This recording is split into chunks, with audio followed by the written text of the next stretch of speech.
Hey everybody, welcome back to Northernlion. Plays a Binding Wise AFTERBIRTH Plus. Dude, the last run was honestly, it's insulting that you would give me a run like that. It's a tragedy. DKQY96M6. On this run, I mean, I hope it gets a little hotter. We learned a valuable lesson. I can't remember. Was it our last loss that we used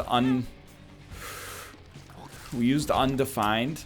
And we ended up going to the error room on the first floor and, like, completely compromising the rest of my run forever. Because that was a lot of fun. It's so much fun, I don't want to do it again ever, because I'm worried I might overdose on fun.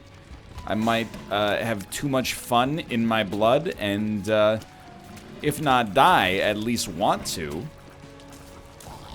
So I think we're going to just, you know, be cool. Wait until we've at least seen... Oh, I love this. Damage sucks right now, but rate of fire is awesome. So I think that makes Monstros's Lung that much better. Then you just pop this bad boy down right there. Oh. Free Spirit Heart. Don't mind if I do. Plus 6 cents on top of it. I think you just, you know, use Undefined after you've been to the item room and the boss room. Particularly, on this floor, it's not the end of the world to skip the boss room. You do lose the boss item. I mean, it's not good. I'm not saying it's good. But, I have like a Pavlovian response to this room now. I see this room, I immediately just like, get down, Mr. President.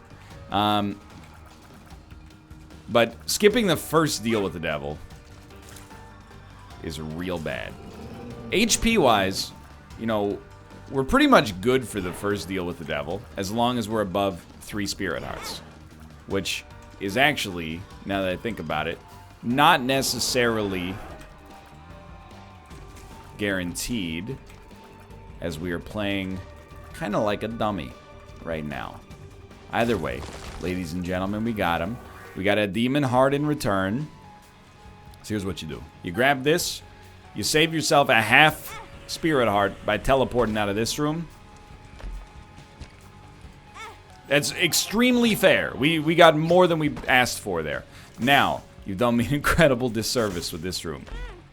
Thank you. I appreciate the bombs. We'll use one of them immediately. Okay, this room is garbage. Get me out.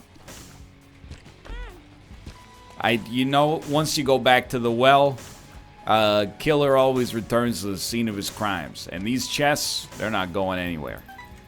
I don't know what that's supposed to mean. Just let me go. It's a very strange error room.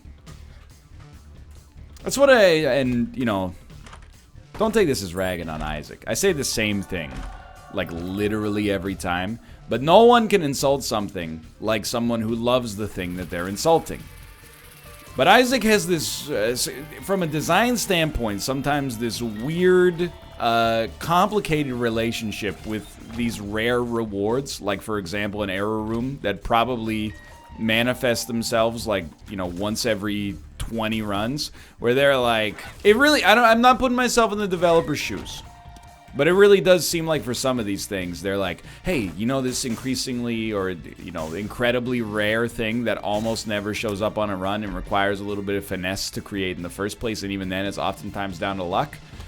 Let's make it good, but not so good as to possibly throw, okay, you know what, just put a bunch of garbage consumable chests in there.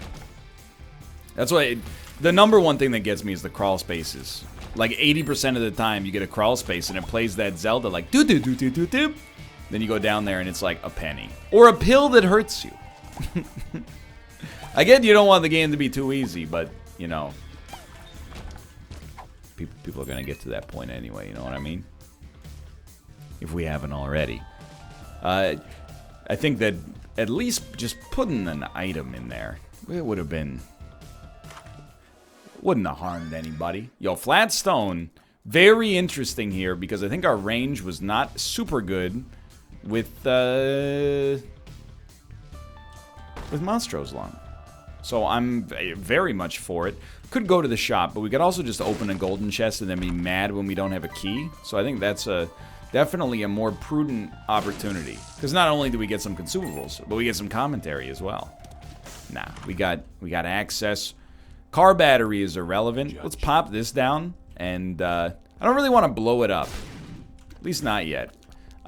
We just don't want a spacebar item.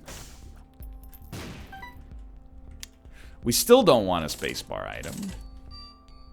Nun's Habit is at least interesting. And I'll try this. I don't expect it to work, but it was worth a shot. Alright.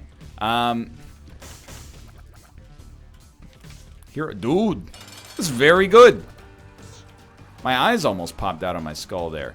Now, to be fair, you know, that situation was not rare at all. And yet we got something good. It's not like you have to throw caution to the wind. I'm just saying, if in my opinion, something's rarity should be tied to its actual, you know, quality most of the time. I think we'd be happiest just to have Gimpy here. Yo, this time. This time, they got me. Oh. Legally speaking, you are required to love it. Now this is what I'm talking about.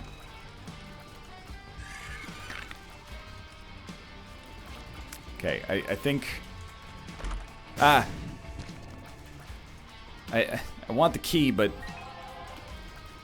You know, I do want to fight both of you. You're the more difficult one, I acknowledge that. It's just... a little touch and go in the process here as well. Hey! That was completely my own fault, but...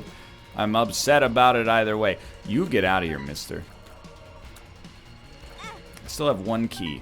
Dude, okay, just to level with you, I know we've gotten some spirit arts, but without being able to see my HP, I'm always going to be slightly anxious about how our HP looks. Thank you, Gimpy! This is a mess. Now, despite it being a mess, absolutely going to fight the other one as well.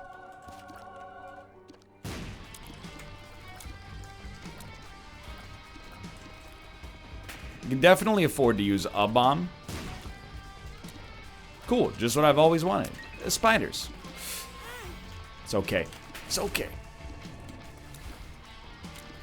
Very strange error room. Let's just leave it at that. A good error room, like I actually have to like audit it. Where are we at here? Well, we got Miter, which is obviously incredible. Mystery Sack, which is also very good. Able, which is useless. We got Gimpy from our Deal with the Devil, and we got a speed upgrade from the boss. Now, I'm willing to get a little funky with this item, because we're a little bit ahead of the curve. I don't mind not trying to speed the run up. Rather, just trying to, you know, zane it up a little bit. You know, there's been maybe a little shortage of zane recently. When you take Mom's knife in your second item room, not doing yourself any Zane-related favors, but that's okay. Tomorrow's the freaking weekend. Saturday. And dude, I gotta tell you, you know, E3's over. Now I can finally return to the world of video game press. And I was struck by the realization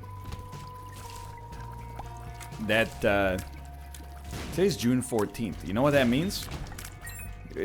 I'm just gonna answer that for you. You don't know what it means, because what it means is highly specific to me. 2 weeks from now is June 28th. You know what that means? Super Mario Maker 2 is coming out. Gonna get a lot of content out of that. Now that we're in the Nintendo-sance, you're about to witness a new NL. You thought you saw me at my finest with Punch-Out? No? Okay, well... Good point, I guess. But either way, you ain't seen nothing yet, baby, until you see me play a little Mario. Now, I'm not at ROM hack levels. I'm not Bananasaurus Rex. I'm a human being with you know, non-lubricated neurons in my advanced age. But the muscle memory for when to press the A button, that's all locked in there, baby. You know what else comes out on the same day as Super Mario Maker 2? You'll never guess. F1 2019. It's going to be an incredible Friday for games. Assuming, here's the thing. It's unprofessional to be like, these games are guaranteed to be good. Because they could always suck. But We're talking about a Nintendo Mario game that's a sequel to a Mario game that was very well liked. How dare you? And we're talking about like the 30th instance of a sports franchise.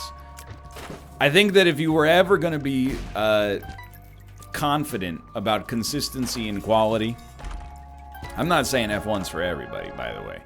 It's like, I mean, it's not for that many people to begin with. But if you're into it, it seems likely you're going to be into the new one as well. Anyway, I'm just saying. People are like, what am I going to play? Dude, enjoy the remaining... Yikes. Enjoy the remaining yikes, but enjoy the remaining 2 weeks before Super Mario Maker 2 takes... Before Super Mario Maker 2 takes over. Because the thing is, Mario Maker... Oh. People, you know, not anti-Mario Maker, obviously. However, it only came out on the dang old Wii U. Everybody... Well, not everybody. A lot of people owned a Wii U. But it wasn't like, you know, we owned a Wii U.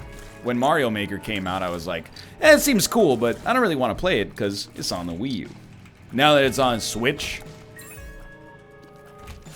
I don't know, I can't speak for everybody, I suppose. But for me, I'm like, oh, it's already plugged into the dang Elgato. We're good. We got everything the body needs right here.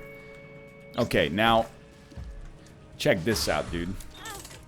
NL, you dummy. You got yourself stuck here. No, I didn't, dude. No, I didn't. Why do you think Nun's Habit was such an invaluable purchase? And I mean, it might hurt us a lot to leave, to be honest. I was hoping there'd be some red hearts available. Spirit heart.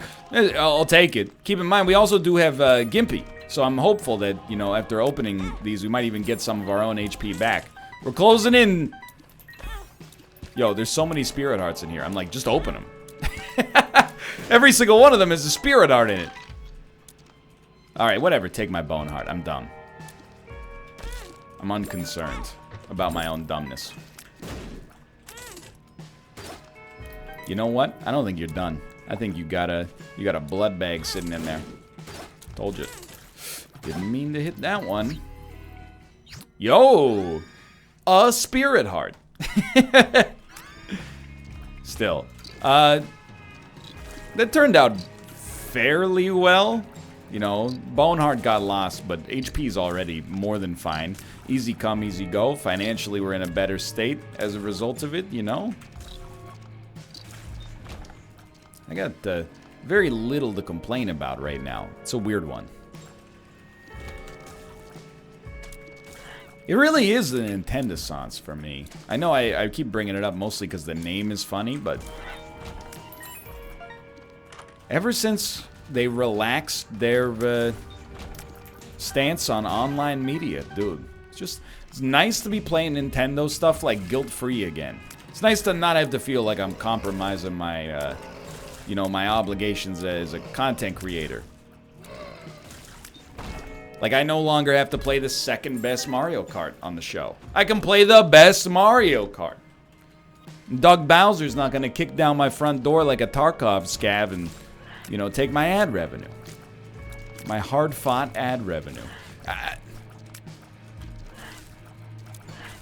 You know, I always maintain that, you know, a company, it does have some, obviously, some rights to, you know, the way its IP is used, not just from a creational standpoint, but I do think that, you know, because we're kind of still in the Wild West, you know, there haven't been any hugely prominent court cases about, you know, like video game usage rights.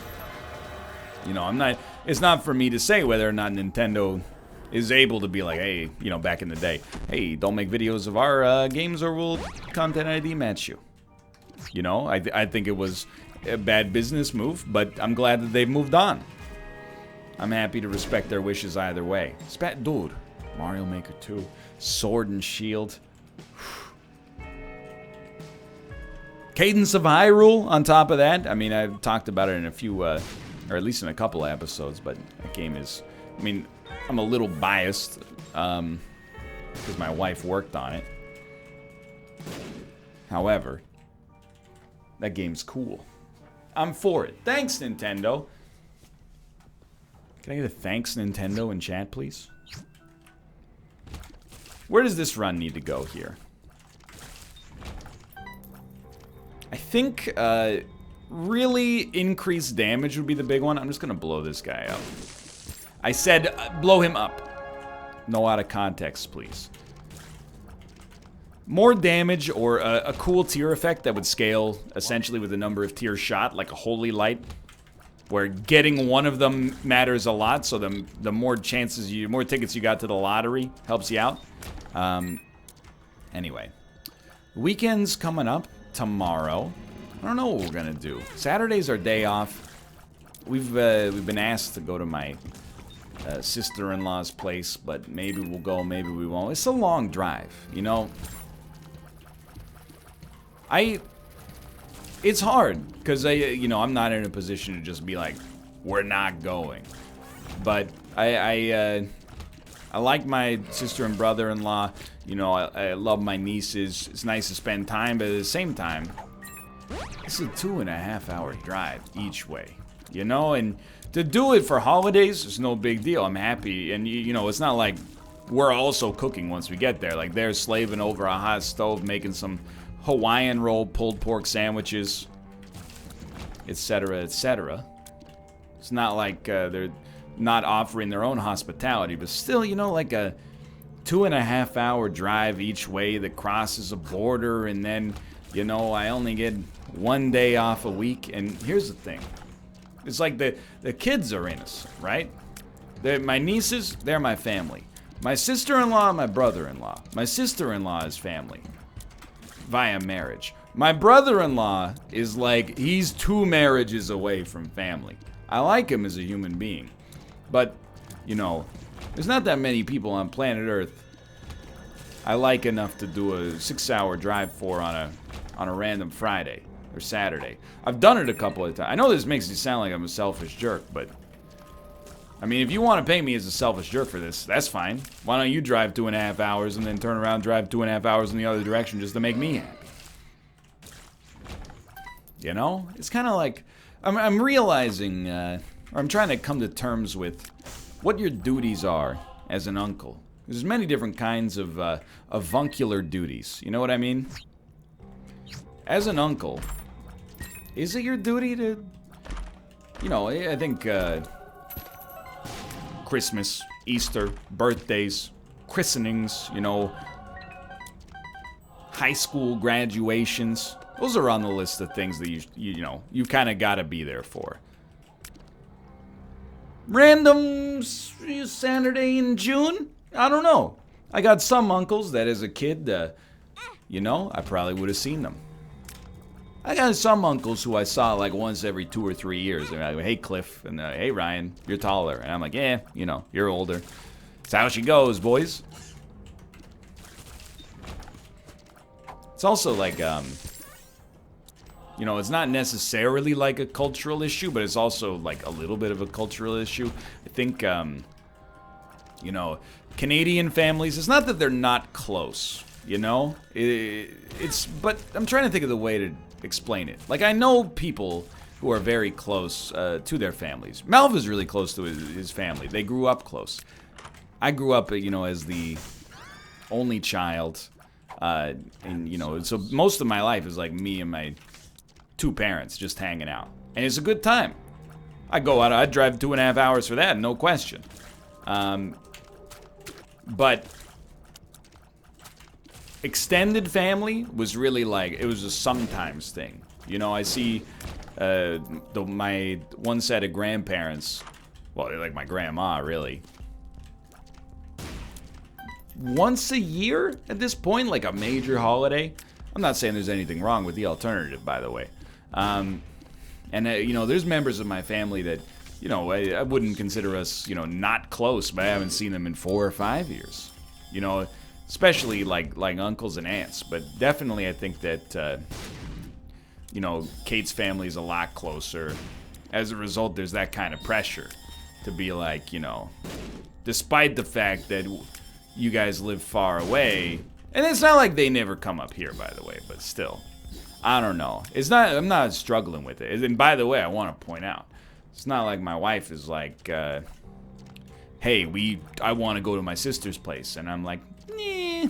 It's more like she's like, I don't really want to necessarily go to my sister's place this often, but they did ask, and I feel bad saying no, and I'm like, yeah.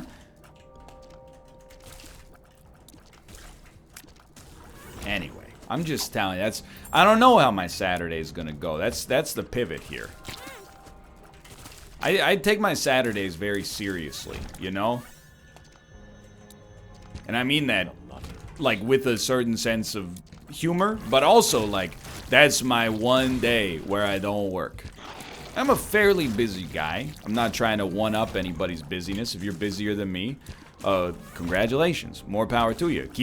Do what I do, dude. Try to knock out this work-life balance if possible so that you don't find yourself being like a 65-year-old dude being like, you know, where did all the time go? Oh, that's right, Isaac. You gotta strike a balance between paying the bills and living your life as well, you know? But, you know, I take my Saturdays very seriously as a good time to recharge. You know, it's good for my mental health, etc., which is why I'm protective of them. I'm trying to think of what I mean, we might as well take Bobby Bob-omb, but it's not really that good. There's an obvious counter-argument to what I'm saying, by the way, which is like, well, think of how your brother-in-law and sister-in-law feel, you know, that they got like 2 kids and they're both working full-time as well. So, like, you know, it must be nice for you to just be able to opt out of things. Yeah, but, like, they're your kids. I think that's a dishonest argumentation technique. Get that from time to time. Sometimes I'm like, well, it's nice having, you know, 8 hours of sleep a night. People are like, well, it must be nice not having kids. Yeah, I mean, I'm putting up barriers to that, you know? I'm making my choice. You're making your choice. My choice is right now is to delay on that side of my life. And the benefit is like lots more time right now, even if I am busy. The cost is that, you know, if we have kids, when they're graduating from high school, I'm going to be like 100 years old. But I've decided to put my own selfish needs over the needs of my as of yet imaginary child. So sue me. Anyway, I'm just saying. If we end up going, I'm not gonna go and be a stick in the mud, you know. No.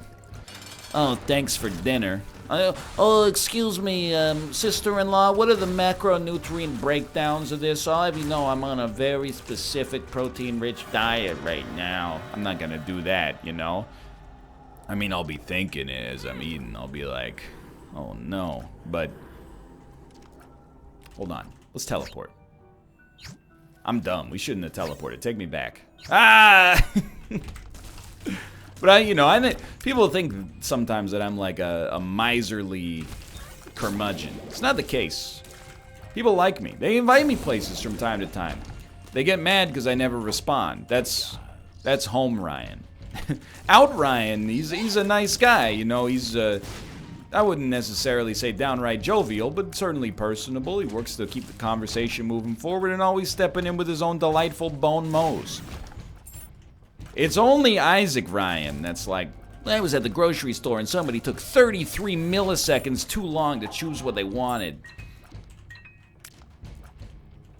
Oh, careful. That's the only time, well, it's one of the only times I'm like that. I will say we were at a grocery store a couple of days ago, and Kay was like, hey, can you get me one of those cold green teas? I went to the cooler. There was a young family, well, a family with a young child there, and they proceeded to have like a 6 or 7 minute argument with their own child over whether or not the child could have a soda, which for one, I was like, haven't you heard the Kim Mitchell song? Might as well go for a soda, nobody hurts and nobody cries. But honestly, this kid, I don't know, what's the right age for a kid to start drinking soda? I don't have to know this stuff yet. I feel like the obvious answer if you're a doctor is never, but you know, if you're living on planet Earth where people will probably end up having a soda from time to time. I'm not saying, you know, when your kid is 8, you should be like, finally, Johnny, time to introduce you to the wonders of, you know, high fructose corn syrup. I'm just saying, you know, at what age do you stop saying, like, never can you have a soda? It's got to be when your kid's, you know, maybe like 6, 7 years old. I don't know. I'm going to Google it. I like Googling questions like this. Just because I don't know. I mean, especially as an only child who is not a parent themselves, I have no concept of when it's okay, if it's ever okay. I mean, adults shouldn't be drinking soda either. I'm aware of that fact, but we don't need to get on our high horses. You know what I mean? Take me away. When is it okay to... When is it okay to wear shorts? When is it okay to break the law? Okay, when is it okay to these are all about babies now. Your child... When is it okay to let your child drink from the toilet? Are you insane? Okay. If your kids drink 1 can of soda a week, you're parenting all wrong. Children aged 2 to 18 should sip no more than 8 ounces of sugar-sweetened drinks over a 7-day period the American Heart Association recommends. Okay, sure, it's the American Heart Association. What they really should be saying is just have 0. This half measure, you can have 1 ounce and a third per day. That's dumb, American Heart Association. This isn't like a red wine. Maybe a little bit can help you. But, like, let's live in the real world here. If you're not going to completely teetotal from soda, at what age can a child drink soda? So, it's dangerous. Soda should not be consumed by people who can't make rational decisions. Yo, that's an interesting mindset. It's also patently kind of hilarious because, you know, soda is like so normalized in our... I don't demonize soda, by the way. I'm just, you know, just telling it like it is. But I kind of like the cut of this guy's jib where he's like, soda shouldn't be marketed to children because they can't make rational decisions. An adult is likely aware of the fact that soda is bad for them, even if they've got a little bit of, you know, a psychological habit formed around it. They can, you know, theoretically make a rational decision. A child who's like 6 years old, you know, they're just like, it's sweet. It's interesting. There's a lot of sugary products marketed to kids. Now, you know, kids like sugary stuff. Is it, you know, unacceptable for sugary products to be marketed to kids? I'm not getting into this can of worms because honestly, that's a tough issue for me. In my high school, it seems antiquated now. I was talking, even like Kate is 4 years younger than me. I was talking to her about this, and she thought like I was lying. But my high school had snack and soda vending machines. You could buy like sugary drinks. You could buy, you know, candy bars, potato chips. I think it's probably the norm for most of the people watching this if you're around my age. But I think if you're, you know, maybe a decade younger, you might just have like, you know, one of those vending machines that's just water bottles or, you know, just bananas or something like that. And dude, honestly, don't shoot the messenger. It's not just because I'm on like a, you know, a little bit of a fitness kick. Even when I wasn't, I'm like, I don't know, dude. Like, I feel like it's probably for the best. I always, I rag on my high school cafeteria because, like, they did, you know, you paid for lunch. They gave you lunch. It was a source of sustenance. But simultaneously, like, you know, all the meals were, like, probably the most consumed meal in my high school cafeteria was, like, quite literally just French fries. Or if you really wanted to get that macronutrient count up, French fries, gravy, and cheese curds. And then on Tuesdays, they did French fries, ground beef, sour cream, and green onions. It's called Mexican fries. Now, you know, the obvious counter argument when I'm like, probably shouldn't do that, is that people always go like, oh, why can't we just why don't you just sap all the joy out of these kids going to high school? I'm like, dude, have you ever seen like a... Do you remember what it was like to be 16 years old? You know, if you can't find a little bit of joy, well, that's not really where I want to go with this. I'm trying to figure out, you know, it's not like teenagers don't go through rough periods. I'm just saying, like, I've never heard a teenager be like, you know, times were really rough for me, but you know what really helped me stay on track was my psychological dependency on citrus-based sodas. You know, like, that's, like, never happened. I think. If I'm wrong, and, like, more power to you. Sincerely, if Mountain Dew's gotten you through some hard times, kudos to the Coca-Cola Corporation. You're doing good work. But, I'm just saying, I don't think it's particularly common. And, like, if an adult wants to, you know, eat stuff that's bad for them, that's fine. It doesn't bother me at all. And, I mean, to be fair, it doesn't bother me if a kid wants to eat stuff that's bad for them. But, you know, I do think that kids, they can't make rational decisions. That's not even, like, meant to be a humorous statement. I mean, I was a kid. I had very much the same demeanor I have right now. I was still like, you know, I'm a serious kid. Then someone would be like, hey, do you want, like, some candy? And I'd be like, well, of course. Look at me. I'm 9, aren't I? Yeah, just hand it over, Grandpa. You know? To be fair, teenagers are capable of making rational decisions.